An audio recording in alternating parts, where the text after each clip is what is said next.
your CIGTV News Update. I'm Donna Bush. Thanks for joining me as always. We begin with the big news of the day, with just about every seat taken inside and outside by family, friends, and supporters. A new government was sworn in within the Legislative Assembly on Wednesday. My congratulations go to all elected members of the Legislative Assembly as they take their seats today. I'd particularly like to congratulate those members who've taken on the responsibility of serving our people as an elected representative for the first time. And I would also like to thank those candidates who were unsuccessful for making their contribution to the democratic process. This is a historic ceremony this morning because it's the first time the Legislative Assembly has been elected under the new single-member constituency system.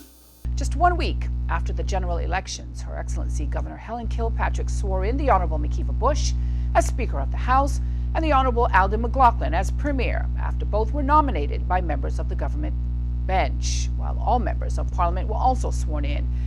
So here we are, at roughly 7 days away from where our people utilize their franchise to elect a governing body, 19 members of us, to conduct the affairs of these Cayman Islands.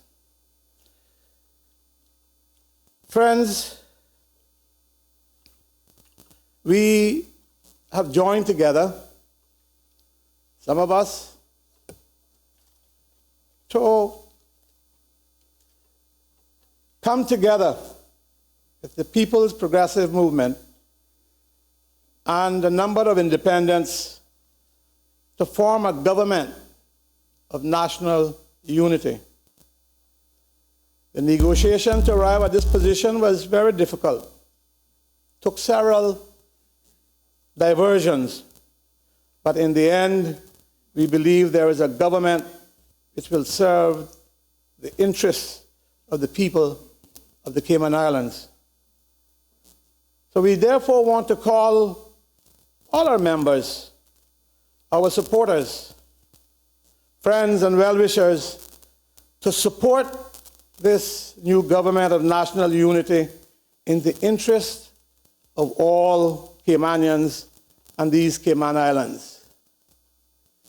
We are mindful that we have asked for several things which the Premier and his cabinet and his executive will pay respect to.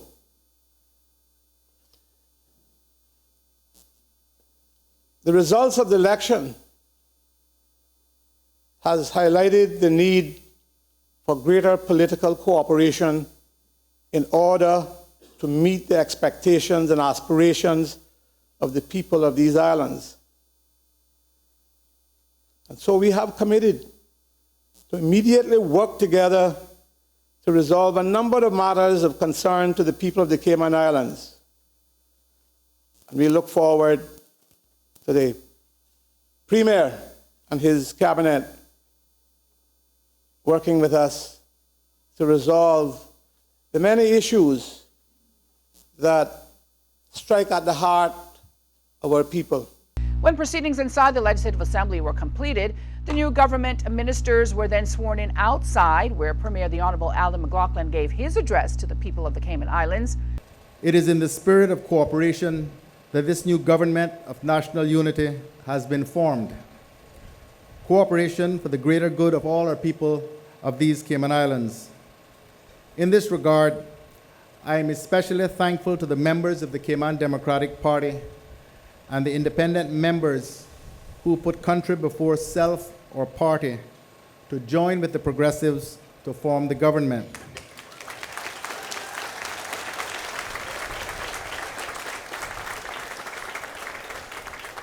I give the country the assurance that all members of this government are equal partners at the table. Over the course of the past week, things have at times felt chaotic, but actually, this process of negotiation and testing the strength of various potential coalitions has been a necessary one. I believe that it has yielded a government that will deliver stability and advance the interests of the Cayman Islands and our people over the next 4 years. Members of the new coalition government of national unity is made up of 7 members of the Progressives, 3 CDP, and 3 Independents. The new government ministers are Premier McLaughlin, Deputy Premier the Honourable Moses Colonel, Ministers Juliana O'Connor-Connolly, Dwayne Seymour, Joey Hugh, Tara Rivers, and Roy McTaggart. Sitting on the government backbench are Barbara Connolly, David White, Deputy Speaker Bernie Bush, Eugene Ebanks, and Austin Harris. Leader of the opposition is the Honourable Ezard Miller, while the other opposition members are Kenneth Bryan, Alva Saku, Anthony Eden, Chris Saunders, and Arden McLean. And you can watch all of today's proceedings inside the Legislative Assembly after today's news update, only here on CIGTV tonight at 8 o'clock. That's followed by nominations of committee chairs and today's business of the day held in the afternoon session of the Legislative Assembly. Well, if you missed today's news update, you can always go to the Cayman Islands Government Facebook page for more details there, or our YouTube channel. For now, I'm Donna Bush, as always, thanking you for joining me, inviting you back here again tomorrow to do the same. But until then, be safe and have a wonderful night. Bye-bye for now.